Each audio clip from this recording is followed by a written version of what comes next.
앞을 볼 수 없는 일어설 수도 없는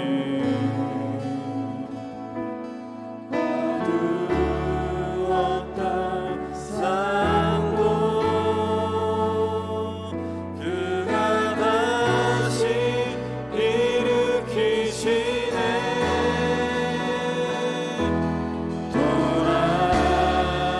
돌아갈 수 없는 바라볼 수도 없는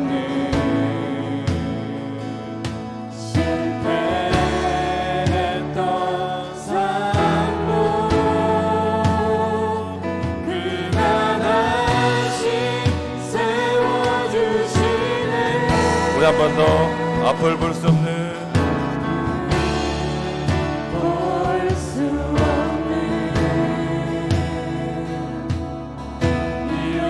일어설 수도 없는 어두웠던 삶도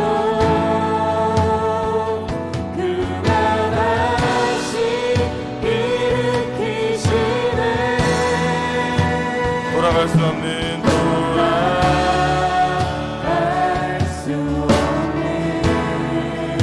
바라볼 수도 없는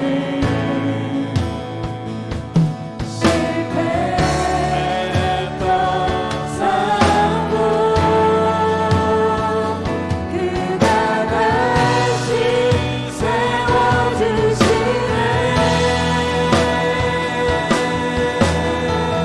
오나의 하나님은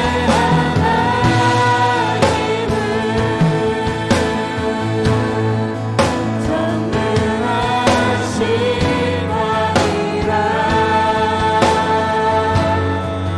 오나의 하나님은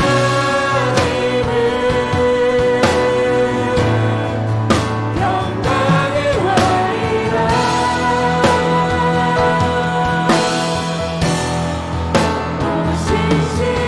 신실하신 사랑 영원히 변치 않네. 오 영원하신 이름 그 이름 찬양해.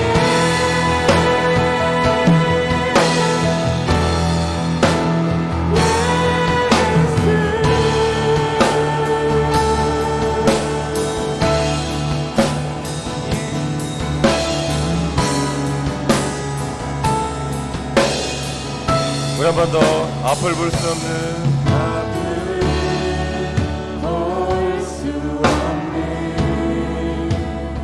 일어설 수 없는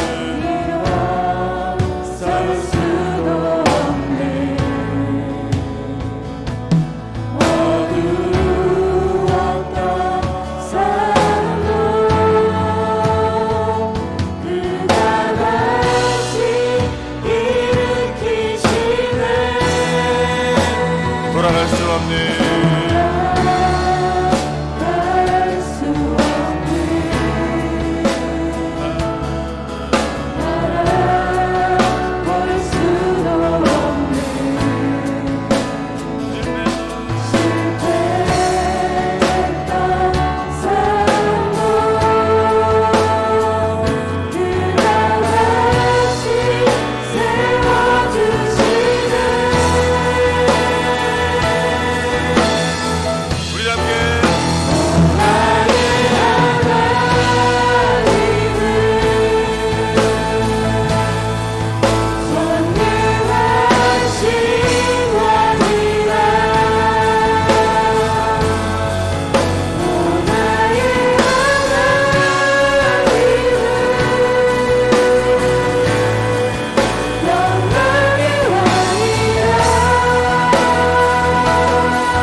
할렐루야.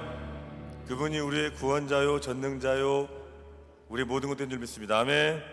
아멘. 우리도 함께 우리의 모두 전부 되시는 여호와 하나님을 찬양합시다. 할렐루야.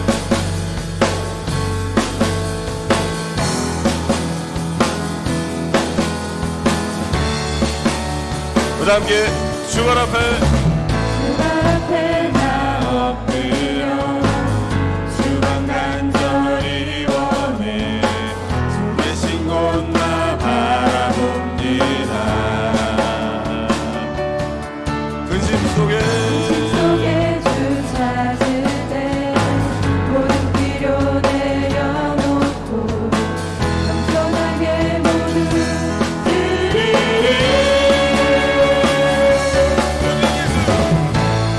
오직 예수 주님만이 나의 삶의 이유. 오직 예수 주님만이 나의 삶의 이유.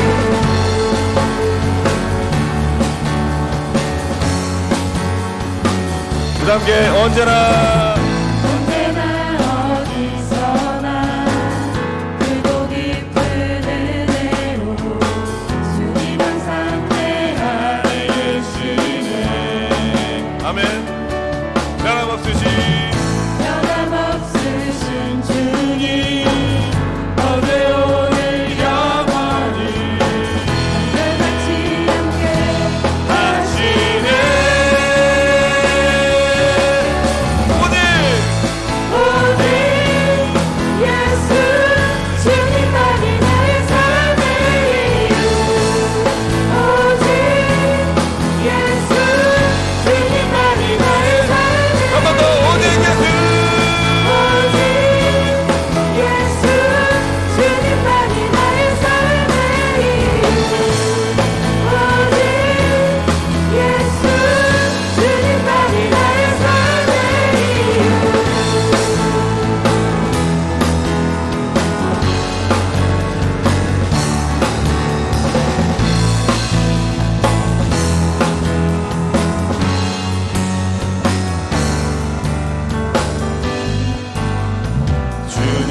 주님은 길과 진리 생명 나는 오직 믿음으로 살리 주만 위에 살리. 아멘이시죠? 함께 한 번 더. 주님은 길과 진리 생명 나는 오직 믿음으로 살리 주만 위에 살리.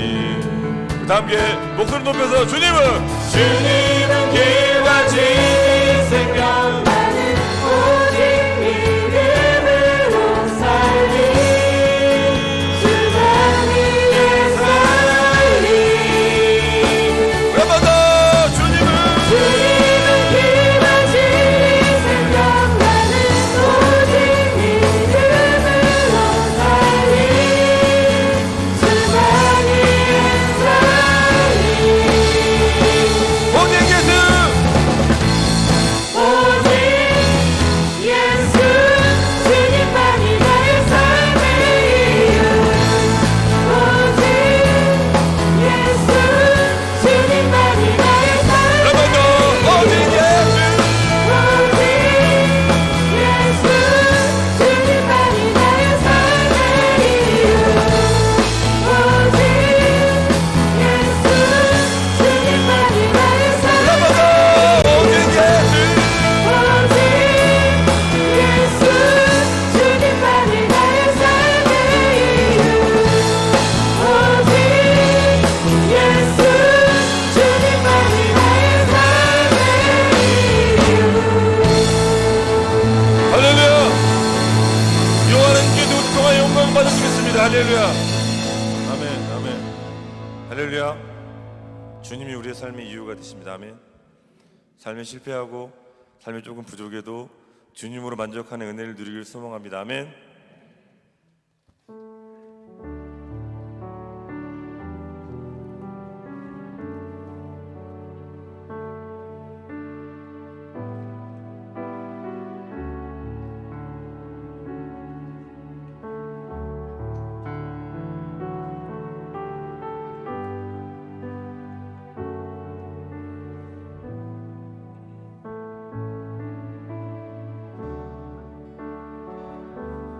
우리도 함께 사랑해요.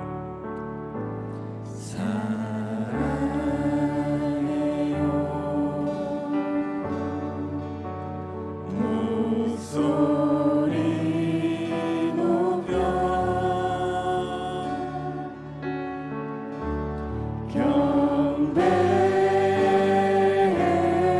경배해요.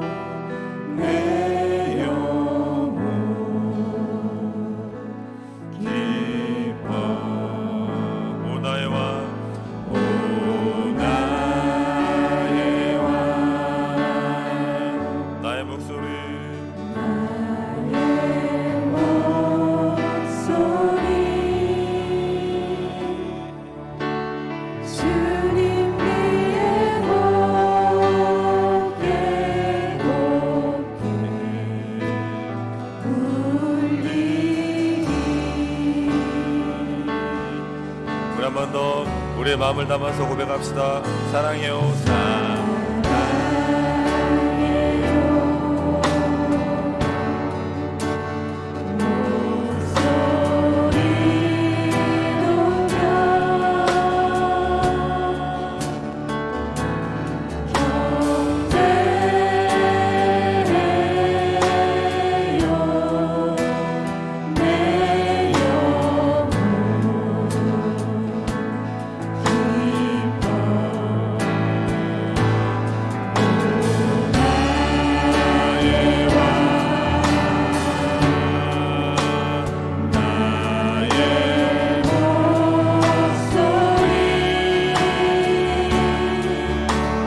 주님 위에 곱게 곱게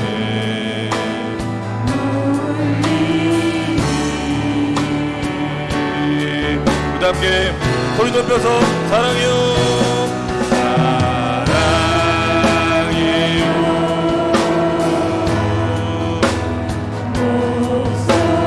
목소리 높여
기도할 때 하나님, 이 예배가 나를 위한 나의 만족과 나의 평안과 나의 안녕을 위한 것이 아니요 하나님을 예배하고 하나님을 갈망하며 하나님으로부터 내가 덧입게 되는 은혜를 입은 시간 되도록 성령님 우리 안에 말씀하시고 깨닫는 은혜를 부어주옵소서라고 다 함께 주 앞에 기도하며 나가겠습니다.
온 땅이여 여호와께 즐거운 찬송을 부를지어다.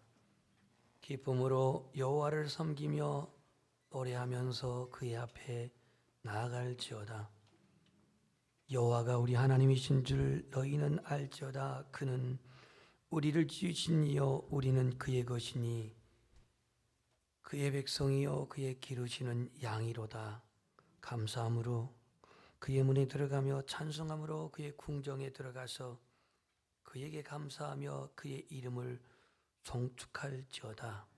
여호와는 선하시니 그의 인자하심이 영원하고 그의 성실하심이 대대에 이르리로다. 아멘. 우리를 변함없이 사랑하시고 죄인된 우리를 예수 그리스도를 통하여서 속죄하사 우리를 의롭다 하시고 또 하나님의 자녀로서 우리를 선택하신 주님의 은혜와 사랑을 진실로 감사를 드립니다. 오늘도 거룩한 이 주일을 맞이하여서 하나님의 사랑을 받고 주님의 은혜 안에 거하는 연양의 지체들이 하나님의 살아계심과 창조주 되심을 높이어 송축하며 예비하고자 이 자리에 왔사오니 주 예수 그리스도의 거룩한 보혈로 우리를 정결하게 하시고 거룩하게 하사 하나님이 받으시는 예배자로 하나님이 받으시는 예배로 주님께 연락되게 하옵소서. 예수님 이름으로 기도합니다. 아멘. 기립하셔서 1장 찬송을 하겠습니다.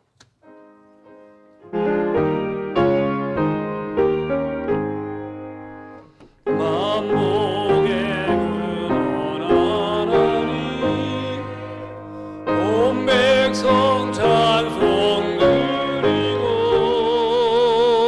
조천사여 장동하세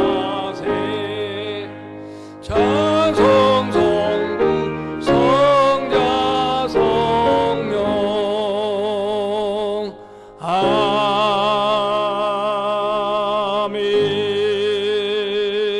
아멘. 교독문 15번 시 27편을 함께 교독하겠습니다.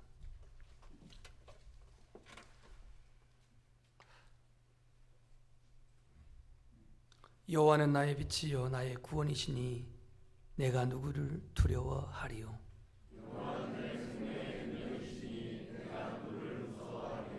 악인들이 내 살을 먹으려고 내게로 왔으나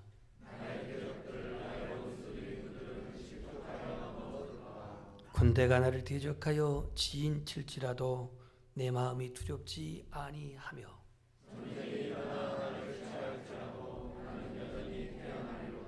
내가 여호와께 바라는 한 가지 일 그것을 구하리니 곧 내가 내 평생에 여호와의 집에 살면서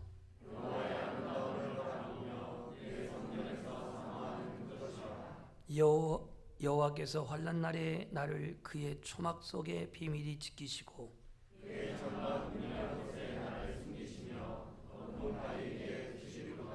이제 내 머리가 나를 둘러싼 내 원수 위에 들리니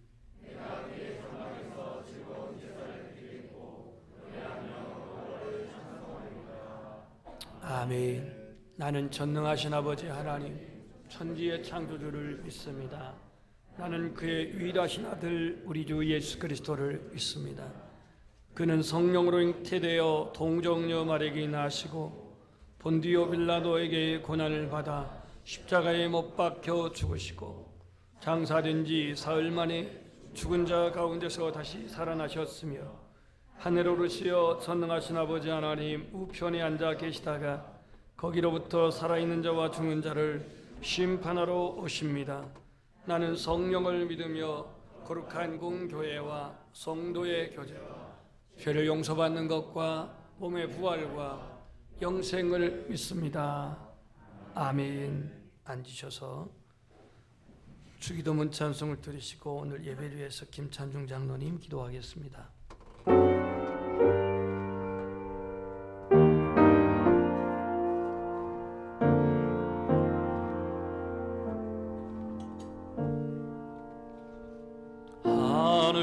하늘에 계신 아버지 이름 거룩하사 주님 나라 임하시고 뜻이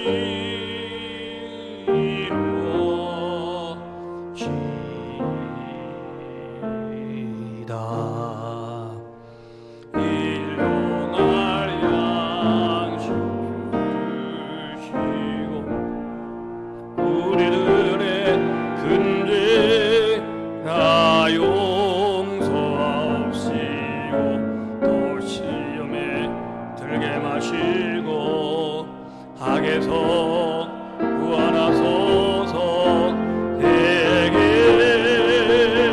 주의 나라 주의 권세 주의 영광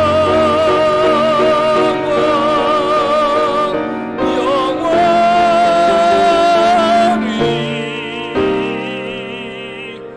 아멘.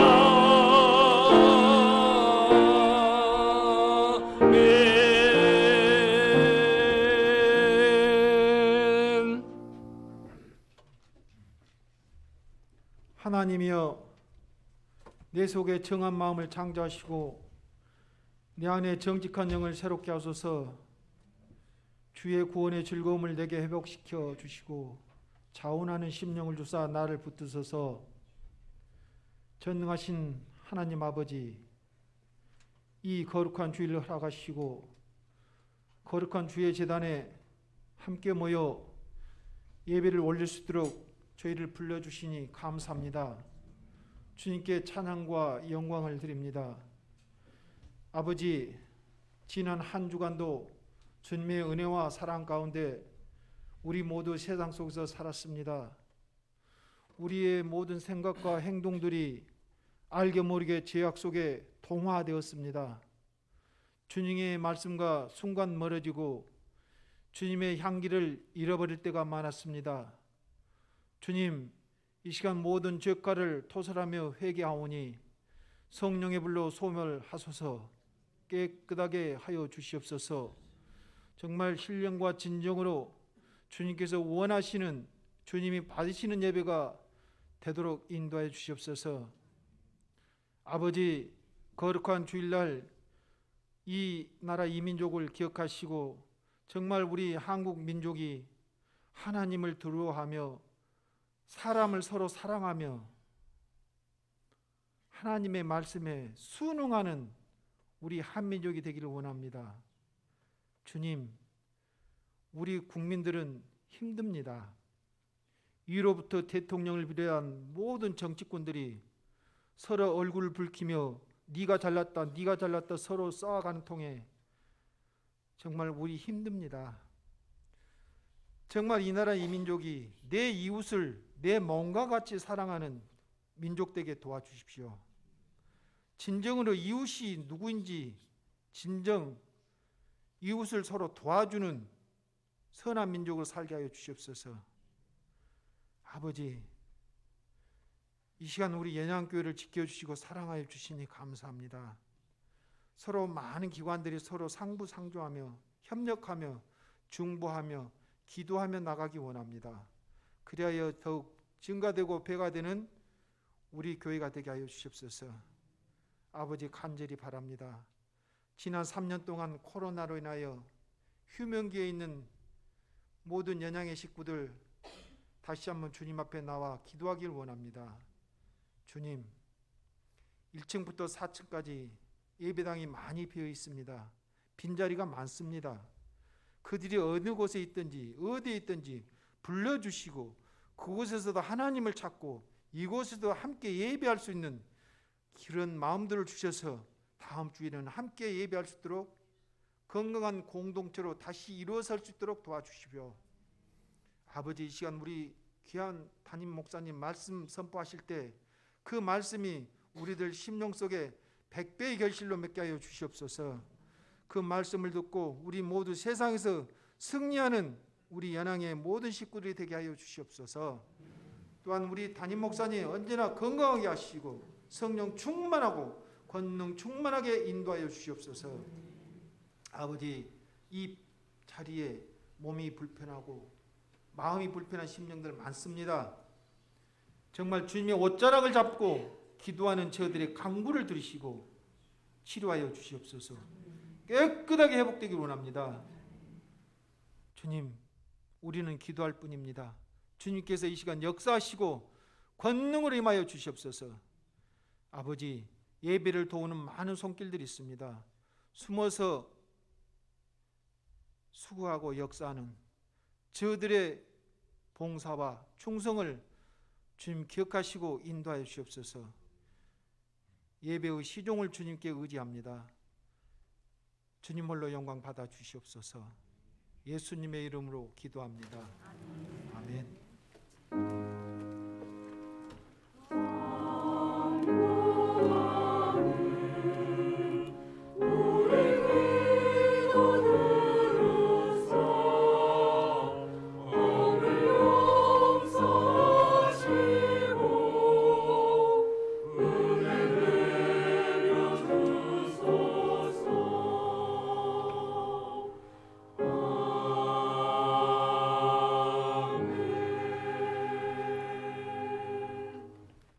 하나님의 말씀은 마태복음 18장 21절에서 35절 말씀을 봉독해 드리겠습니다. 신약성경 31페이지 마태복음 18장 21절에서 35절 말씀 봉독한 이후에 임마누엘 찬양 때 하나님께 영광 돌리겠습니다. 그때에 베드로가 나와 이르되 주여, 형제가 내게 죄를 범하면 몇 번이나 용서하여 주리이까? 7번까지 하오리이까?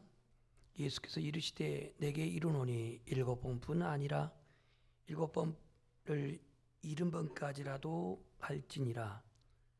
그러므로 천국은 그 종들과 결산하려 하던 어떤 임금과 같으니 결산할 때에 10,000달란트 빚진 자 하나를 데려오매 갚을 것이 없는지라 주인이 명하여 그 몸과 아내와 자식들과 모든 소유를 다 팔아 갚게 하라 하니 그 종이 엎드려 절하며 이르되 내게 참으소서 다 갚으리이다 하거늘 그 종의 주인이 불쌍히 여겨 놓아 보내며 그 빚을 탕감하여 주었더니 그 종이 나가서 자기에게 100데나리온 빚진 동료 한 사람을 만나 붙들어 목을 잡고 이르되 빚을 갚으라 하매 그 동료가 엎드려 간구하여 이르되 나에게 참아주소서 갚으리이다 하되 허락하지 아니하고 이에 가서 그가 빚을 갚도록 옥에 가두거늘 그 동료들이 그것을 보고 몹시 딱하게 여겨 주인에게 가서 그 일을 다 알리니 이에 주인이 그를 불러다가 말하되 악한 종아 네가 빌기에 내가 내 빚을 전부 탕감하여 주었거늘 내가 너를 불쌍히 여김과 같이 너도 내 동료를 불쌍히 여김이 마땅하지 아니하냐 하고 주인이 노하여 그 빚을 다 갚도록 그를 옥졸들에게 넘기니라. 너희가 각각 마음으로부터 형제를 용서하지 아니하면 나의 하늘 아버지께서도 너희에게 이와 같이 하시리라. 아멘.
하나님 감사합니다.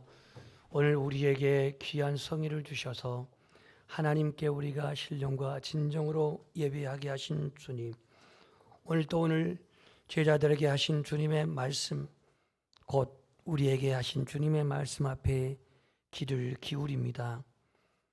오늘 2000년 전이나 지금이나 주의 말씀은 영원한 생명의 하나님의 말씀임을 기억하여 오늘 시대가 참으로 답답하고 그리고 삭막한 이러한 현실 속에 우리 안에 아버지의 마음, 아버지의 사랑, 긍휼히 여기는 마음, 이 주님의 마음을 주님 부어주셔서 보다도 지금 삭막하고 답답한 이 세상에 우리 안에 주님의 은혜가 흘러 주님의 사랑이 흘러 더욱더 이 사회가 또 관계가 더 아름다운 은혜로운 평화로운 관계가 되도록 성령님 은혜를 주시고 말씀하여 주시옵소서. 예수 그리스도 이름으로 기도합니다. 아멘. 2차 대전이 일어나면서 유대인이라고 하는 것 때문에 많은 유대인들이 죽음을 당했습니다. 약 600만 명 정도 죽었다고 합니다. 예루살렘에 가면은 이른바 독일의 그 홀로코스트로 말미암아 죽은 유대인의 그 이름들이 기록되어 있는 그 희생자 기념관이 있습니다. 얼마나 많은 이름들이 빼곡히 써 있는지 여기는 어린아이부터 어른에 이르기까지 남녀노소를 불문하고 많은 유대인들의 이름이 기록되어 있습니다. 왜 도대체 히틀러는 이렇게 유대인들을 죽였느냐라고 그 원인을 찾았을 때 여러 가지가 있지만, 첫 번째는 이 유대인들은 당시 유럽에다 공공의 적이었습니다. 공공의 적이 되기까지는 유대인들이 모든 돈줄을 쥐고 있었기 때문이었죠. 히틀러도 그런 맥락 속에서 유대인들의 경제, 유대인의 돈줄을 온전히 다 그야말로 제압하기 위해서 이유를 불문하고 유대인들을 학살했는데, 그 학살에 주도한 아돌프 아이만이라는 사람이 2차 대전이 끝나고 독일에서 탈출해서 은둔 생활을 합니다. 어디서 잡혔냐면 아르헨티나에서 잡혔습니다. 이제 아르헨티나 잡혀가지고 유대인들 모사드라고 하는 그 비밀 경찰에 잡혀서 이제 이스라엘로 잡혀왔습니다. 전쟁 범죄자로서 이제 그를 처결하기 위해서 나치 협력자 처벌법을 만들어 가지고 이제 이를 교수대에 세우려고 유대인들은 재판을 했습니다. 그는 결국 사형 선고를 받고 교수대에 사라질 시간이 점점점 다가올 때에 역시 유대인 중에 한 사람이었던 콜란즈라고 하는 사람이 영국에 살고 있었는데, 아이러니컬하게도 유대인들을 그렇게 많이 학살했던 아돌프 아이만을 살리자고 구명운동을 펼친 겁니다. 다시 말해서 유대인의 원수지만 그를 용서하자라는 얘기입니다. 그가 용서하는 데 있어서 몇 가지 이유를 이렇게 들었습니다. 아이만을 사랑한다고 해서 죽은 유대인들이 돌아온 것이 아니다. 육신을 사용하지 않는다 해도 이제 얼마 안 있으면 죽을 그러한 사람인데 굳이 우리가 죽여야 되느냐? 하나님은 그의 영혼을 심판하셨을 테니 그것으로 우리는 족하지 아니한가? 하나님은 그 동생 아벨을 죽인 가인도 하나님이 용서하지 않았는가? 뭐 이러한 이유로 인해서 지금 사랑이 식어져가는 이때의 원수라도 용서하자. 아돌프 아이만을 석방하자라고 그렇게 주장했습니다. 이 아이만을 구명운동했던 이 콜란즈의 이 운동은 사랑이 없는 세상에 신금을 울리는 그러한 그의 운동이었습니다. 하지만 1962년 5월 31일 날 아돌프 아이만은 결국 교수대에서 사라집니다. 이 용서라고 하는 단어, 이게 쓰기는 편하지만 이걸 우리의 삶에 적용하기는 참 어려운 주제입니다. 히브리어 용서라는 단어가 하말과 까마르라고 하는 두 단어가 있는데요. 하말이란 단어는 불쌍히 여기다, 긍휼히 여기다 그런 뜻으로 쓰여 있고, 카파르라고 하는 단어는 속죄하다, 달래다, 지워버리다, 취소하다, 자비롭다 이런 단어로 쓰고 있습니다. 헬라어로는 용서가 IM이라는 단어인데 취소하다, 면제하다 그런 뜻이 있습니다.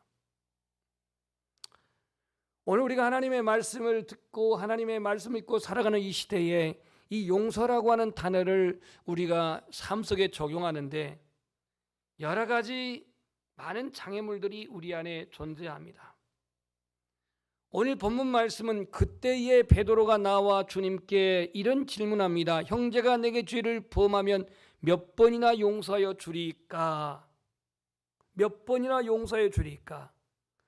그럼 이 그때라고 하는 그때는 어떤 그때냐? 바로 앞에 단락을 보시면 15절부터 20절까지에 보면은 이런 말씀이 있습니다. 이 주님의 가르침인데, 내 형제가 지혜를 범하거든 15절 너와 그 사람에게만 상대하여 권고하라.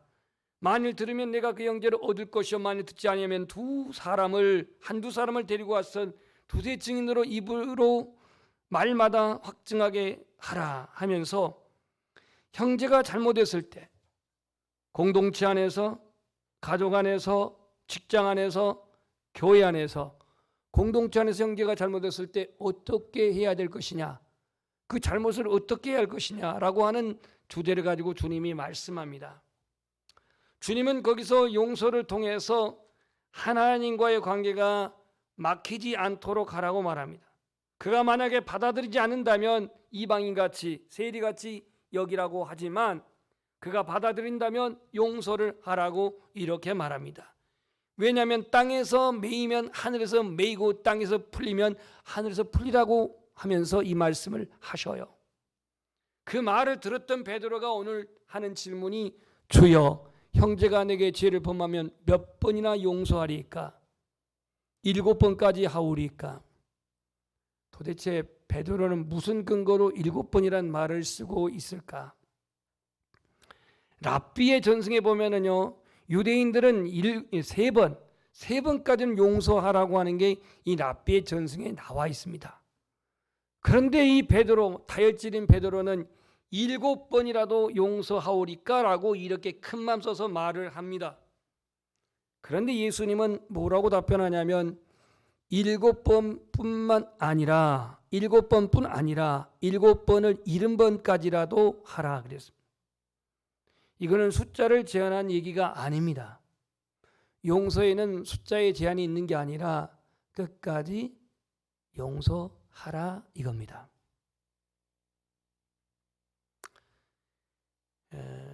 흑인으로서 대통령이 된 저 남아프리카 공화국의 넬슨 만델라라고 하는 사람은요, 인종차별로 당하면서 27년 동안 옥중 생활을 합니다. 이 만델라는 그가 옥중 생활하면서 마치 사도 요한처럼 채석장에 끌려가 가지고 강제 노역을 당하고 백인 간부들에게 흑인인 만델라는 엄청난 고문과 괴롭힘을 당합니다. 그런 지옥 같은 감옥 생활을 27년 하고 그는 석방된 이후에 드디어 남아프리카 공화국의 대통령, 그 최초 민선 대통령이 됩니다. 이때 감옥의 백인 간수들, 그렇게 자신을 고문하고 괴롭혔던 이 사람들 어떻게 되었을까요? 단순히 피부 색깔이 다르다는 것 때문에 더 학대당하고 더 고통당했던 만델라, 그가 대통령이 되었을 때에 그 괴롭혔던 간수들을 어떻게 했을까요? 그는 대통령 취임식에 이 모든 백인 간부들을 초청합니다. 얼마나 그들은 민망했을까요? 초청을 하면서 그는 뭐라고 선언하냐면 나는 그들을 이미 용서했다라고 선을 합니다. 오늘 주님은 베드로에게 이 용서의 교훈을 말씀하면서 이런 말을 합니다. 23절에 천국은 그 종들과 결산하려 하던 어떤 임금과 같으니 라고 하면서 비유로 말씀하십니다. 이건 비유입니다. 결산할 때에 10,000달란트 빚진 자 하나를 데려왔다 이렇게 말하죠. 이 10,000달란트 빚진 자 얼마나 천문학적인 숫자인지 잠깐 계산하면요, 노동자가 하루 일당을 번 돈을 1데나리온이라고 합니다. 이거는 예수님께서 마태복음의 20장에서 보면은 포도원 품꾼을 이렇게 자기 포도원 농장에 들여보내면서 하루 일당을 몇 데나리온 줬죠? 1데나리온 줬습니다. 1데나리온. 지금의 1데나리온 그냥 한국 하나로 친다고 한다면 현재 일당이 15만 원이라고 칩시다. 그래서 1년 365일을 다 일할 수는 없고 안식은 일 안 하니까요. 그럼 안식일 날이 이 52주 뺀다 쳐요. 그러면 약 한 300일 정도를 일합니다. 그러면 1년 일하게 되면 300이면 300데나리온이죠. 좀 그렇다고 해봐요. 그러면 6,000데나리온이 한 달란트예요. 계산이 나오죠. 20년을 일해야 한 달란트를 법니다. 20년. 그럼 10,000달란트를 생각해 보십시오. 이거 도대체 얼마나 큰 돈인가? 그러니까 이거는 지금 이 비유 목적이 얼마나 큰 돈을 지금 설명하는 게 아닙니다. 쉽게 말하면 감당할 수 없는 그 빚을 졌다 이거예요. 그런데 오늘 이 빚을 갚을 길이 없어가지고 오늘 그 채무자가 뭐라고 하냐면 제발 한 번만 기회를 주십시오. 불쌍히 여겨주십시오. 그렇게 사정을 합니다. 그런데 처음에 이 주인은 네 몸과 아내와 자식들과 소유를 다 팔아서 갚아라. 이걸 팔아도 될 수도 없습니다. 10,000달란트는. 그래서 참으소서 갚겠습니다. 불쌍히 여기소서 하고 이렇게 간청을 하니까 주인이 27절에 불쌍히 여겨 놓아 보내며 그 빚을 탕감하여 주었다. 그랬습니다. 탕감하여 주었다. 10,000달란트가 다 사라진 겁니다. 이걸 세상 용어로 뭐라고 하죠? 대박. 너무 좀 세속적인 단어를 썼나요? 아니 빚을 갚을 다 탕감해주고 안 갚아도 돼 하고 주인이 그렇게 청산을 해버렸으니 이런 일이 어디 있습니까? 세상에 어떤 주인이 이런 주인이 있고 세상에 어떤 임금이 이런 임금이 있습니까? 이 성경에 써 있을 때 당시에 헤롯이 유대인들에게 거둬들이는 1년 세비가 900달란트였다고 합니다. 900달란트. 그러니까 약 한 나라의 세금 11년치를 모아놓은 게 10,000달란트예요. 근데 이걸 다 탕감했어요. 우리나라 한다면 약 한 600조 정도가 1년 세수인데 그것에 대한 10년치라고 한다면 약 한 얼마입니까? 6,000조인가요? 이거를 그냥 탕감해 준 거예요. 주인은 그야말로 착하고 온유한 사람이어서 그 빚을 탕감해 주었을까요? 도대체 이 주인이 용서와 자비를 베푼 원동력은 무엇일까요? 오늘 27절에는 그냥 이렇게 써 있습니다. 주인이 불쌍히 여겨 놓아 그랬습니다.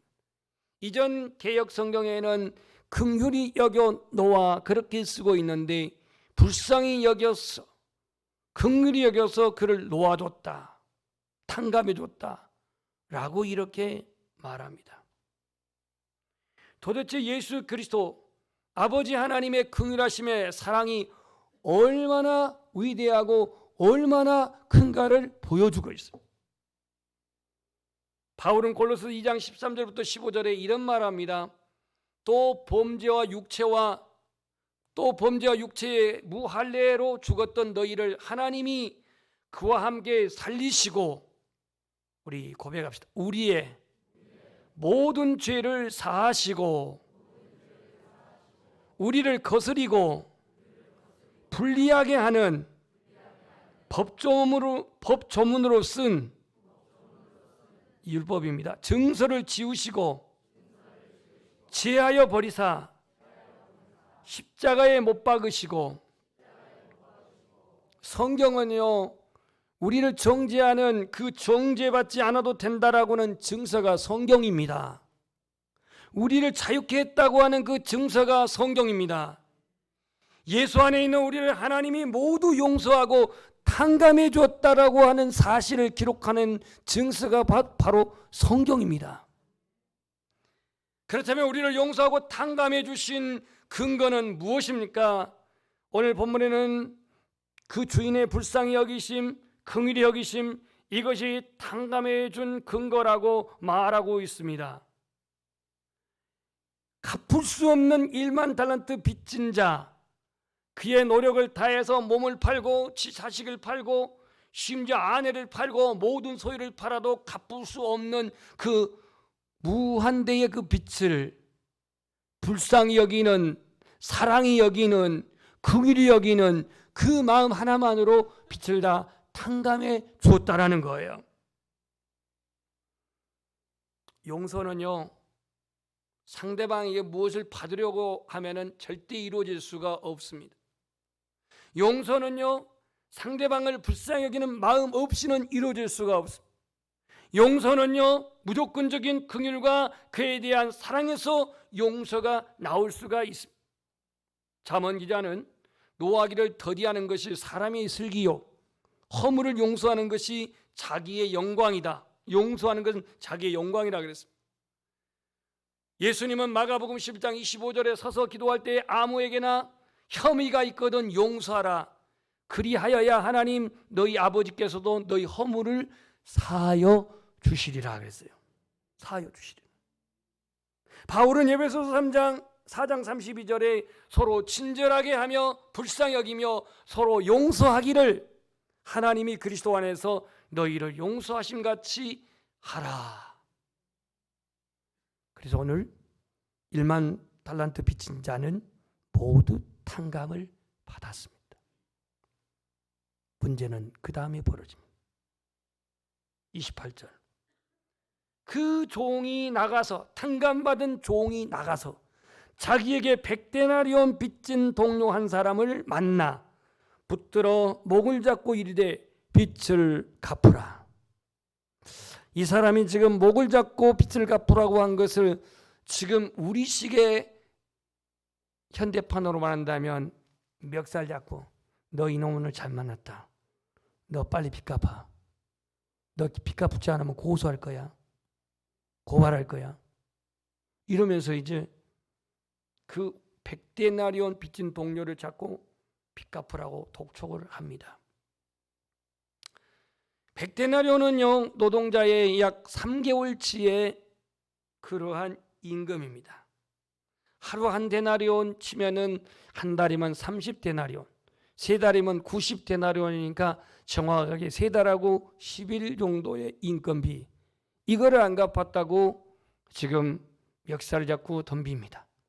하긴 오늘같이 경제가 힘든 그런 때에 세 달치 하나의 그 돈이라고 한다면 하루에 일당 15만씩을 잡는다고 해도 그거 얼마입니까? 1,500만 원. 작은 돈은 아니죠. 이거를 안 갚은다고 지금 그를 감옥에다 가둬버렸습니다. 사정해도, 갚겠다고 사정해도, 한 번만 좀 봐달라고 사정해도 눈 하나 깜짝 않고 그냥 옥에다 가둬버렸어요. 너 돈 안 갚을 때는 나올 생각 꿈에도 생각하지 마 하고 집어넣어버린 겁니다. 그러면은 빚을 갚을 줄 알았지요. 그런데 이 소문이 아까 빚을 탕감해 줬던 임금의 귀까지 들려지게 되었습니다. 그래서 주인이 부릅니다. 임금이 부릅니다. 32절. 이에 주인이 그를 불러다가 말하되 악한 종아, 내가 빌기에 내가 내 빚을 전부 모두 다 탕감해 줬는데 네가 그렇게 탕감받았다면 너도 양심 있다면 그 100데나리온 그야말로 뭐 되지도 않는 그거 너 불쌍히 여긴 것이 합당한 거 아니냐? 너 양심이 있냐? 하면서 이 주인이 34절에 보면 노를 발하여가지고 그를 빚 다 갚도록 다시 옥졸에게 넘겨버렸다라는 얘기입니다.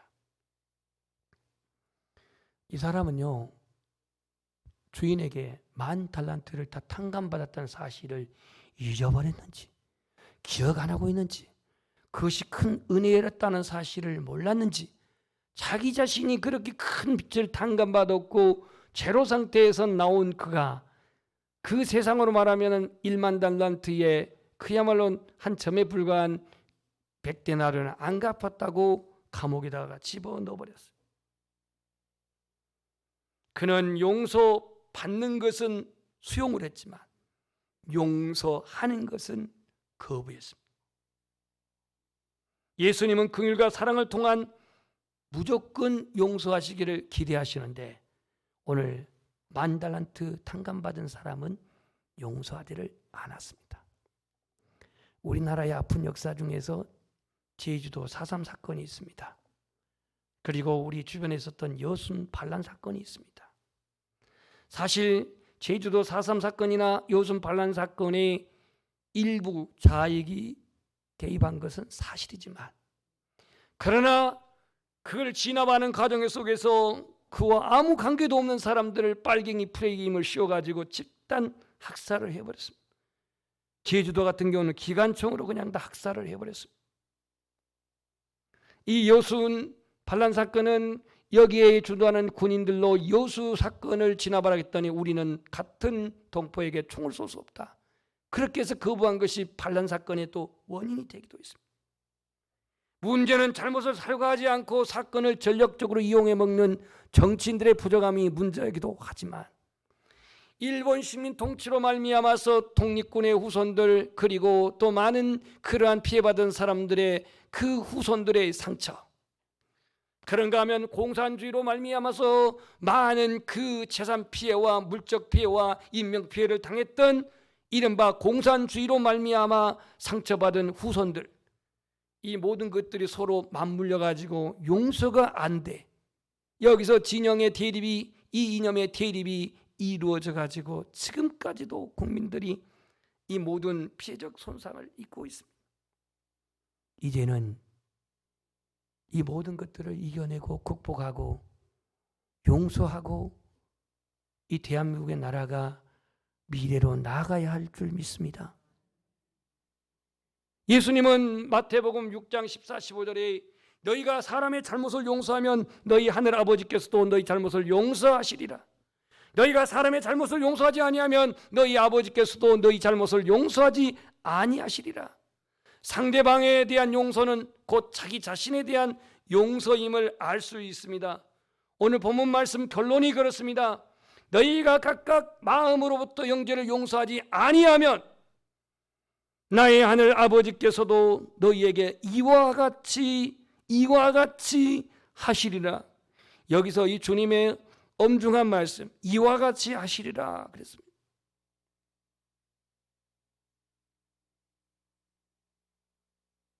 용서는요, 긍휼히 여기는 마음, 불쌍히 여기는 마음에서 시작이 돼요.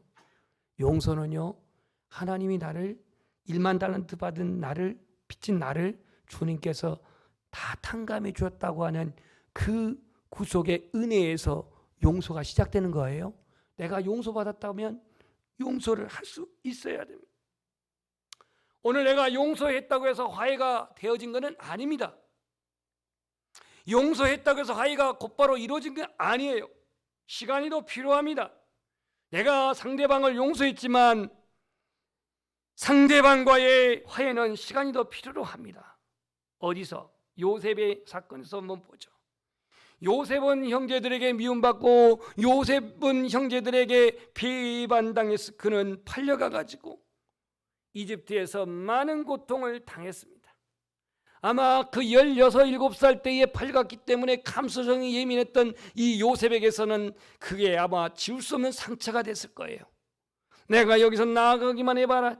나를 그렇게 죽이려고 했고 나를 이렇게 은 20에게 팔아버렸던 그 형들 내가 가만두지 않을 것이 아마 이렇게 일을 갈 수도 있었을 거예요. 그러나 그는 시간이 흘러가면서 자기 자신에게 있는 그 모든 그 보디발의 집에서 있었던 일로 말미암아 또 억울한 누명을 쓰고 감옥 생활을 했던 것, 거기서 감옥 생활이 근거가 돼가지고 바로 왕 앞에 서서 그가 꿈을 해몽할 수 있었던 것, 이런 일련의 모든 과정 속에서 하나님의 섭리를 깨닫게 됩니다.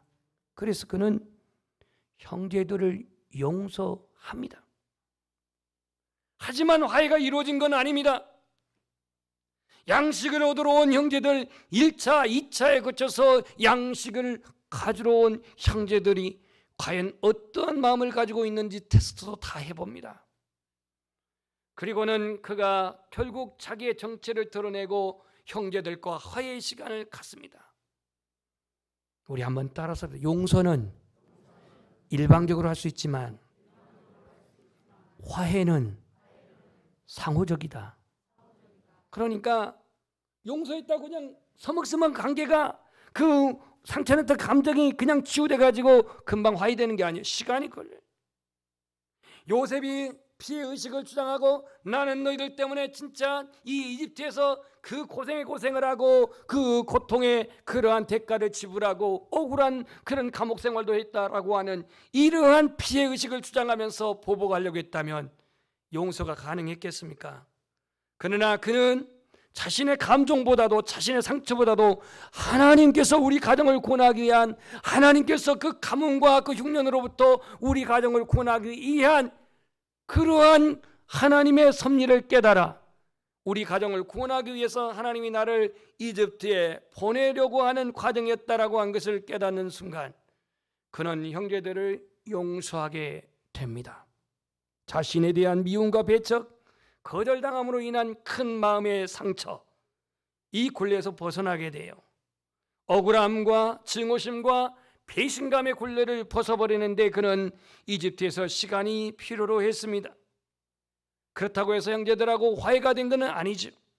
형제들과 만남으로 말미암아서 자신은 형제들에게 결코 보복할 그런 의지가 없다라고 하면서 나를 이집트에 보낸 것은 당신들이 나를 팔아서 온 게 아니라 하나님 우리 가정을 구원하시려고 먼저 보냈다라고 그는 그렇게 말을 하면서 형제들과 화해를 이루게 됩니다.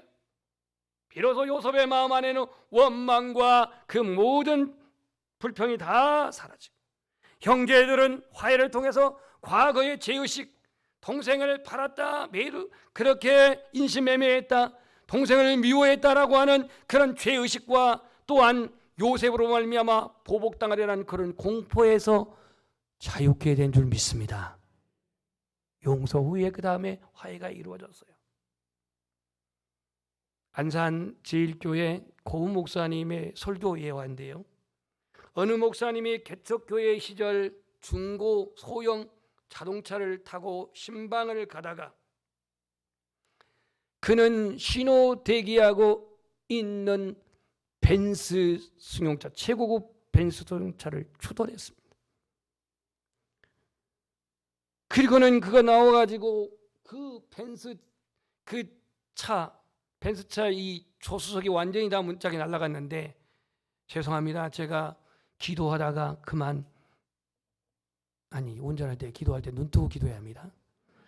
이분은 눈 감고 기도하던가 봐요. 그래가지고 기도하다 받아버렸다는 거예요.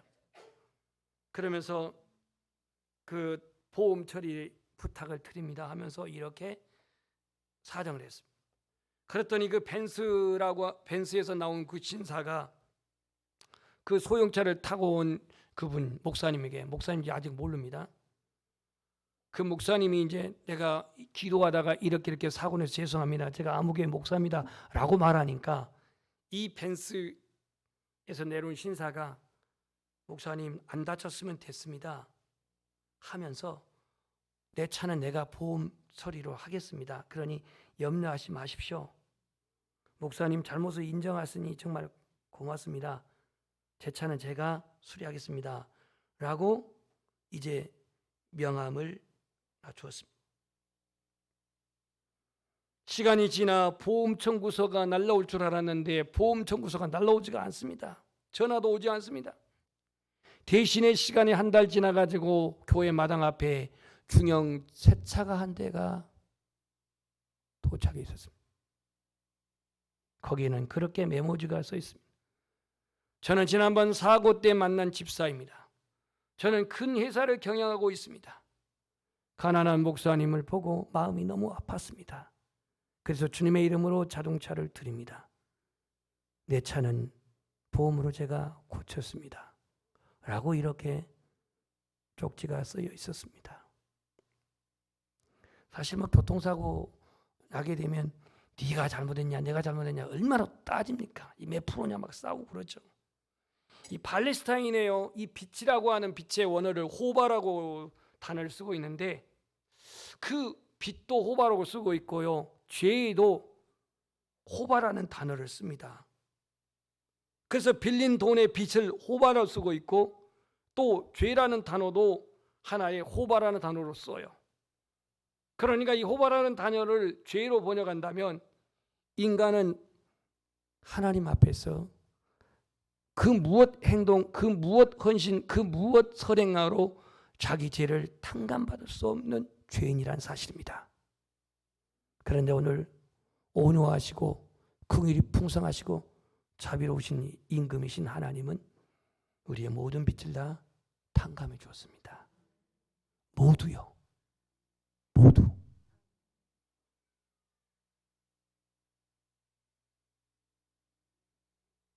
(23절에) 천국은 그 종들을 결산을 하던 어떤 임금 같다라고 비유를 이렇게 말합니다.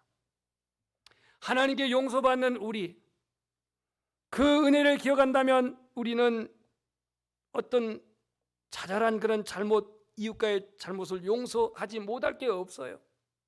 그런데 용서하려고 하다 보면은요, 여러 가지 희생이 따릅니다. 물질의 희생이 따릅니다. 때로는 자존심도 내려놔야 됩니다. 때로는 명예에 또는 그런 희생이 따르기도 합니다. 용서는 그 사람을 위해서도 하지만 내가 살기 위해서 내가 용서하는 자가 돼야 돼. 회개는 하나님이 우리에게 베풀으시는 용서인데 그 회개에 합당한 삶을 살아가기로 한다면 우리의 삶을 그 용서라고 하는 단어로 우리는 적용을 해야 합니다. 여러분, 10,000달란트 빚진 내가 탕감을 모두 받았는데 동료의 100데나리온의 그 크지 않는 그 빚 때문에 나는 마음 상하고 나는 물질적 손해를 받았다 해서 나는 용서할 수 없다라고 생각하고 있습니까? 자, 이걸 오늘 우리에게 적용해 봅시다. 우리가 예수 믿다가도요, 교회 안에 내 마음을 불편하게 한 사람이 있어요. 왜 저 사람은 정말 지금 미흡지? 나를 불편하게. 꼭 물적인 손을 안 줬을지라도 직장 생활에도 그렇고 교회 생활에도 그렇고 내 마음을 불편하게 한 사람들이 있어요. 내가 그 사람을 미워하지 않냐고 이해할 수는 없는가? 그 중에는 나의 소유에 물적 피해를 준 사람도 있어요. 몸에 타격을 가한 사람도 있어요. 그 사람에게 주님의 마음을 가지고서 관용을 베풀 수는 없단 말인가? 하나님의 마음, 하나님의 긍휼, 불쌍히 여기는 마음, 이 마음을 내가 소유했다면 그 허물을 용서할 수 있지 않는가?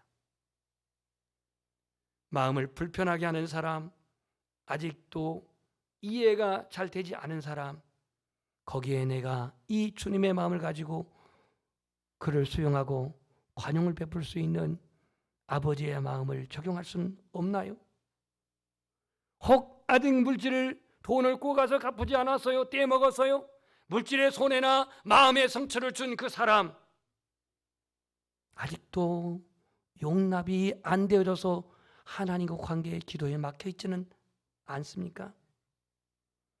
내 안에 아버지의 마음, 내 안에 하나님의 긍휼히 여기는 마음을 소유하는 저와 여러분이 되시기를 주님의 이름으로 축복합니다. 찬송하겠습니다. 뜻을 생각하면서 이 고백을 하겠습니다.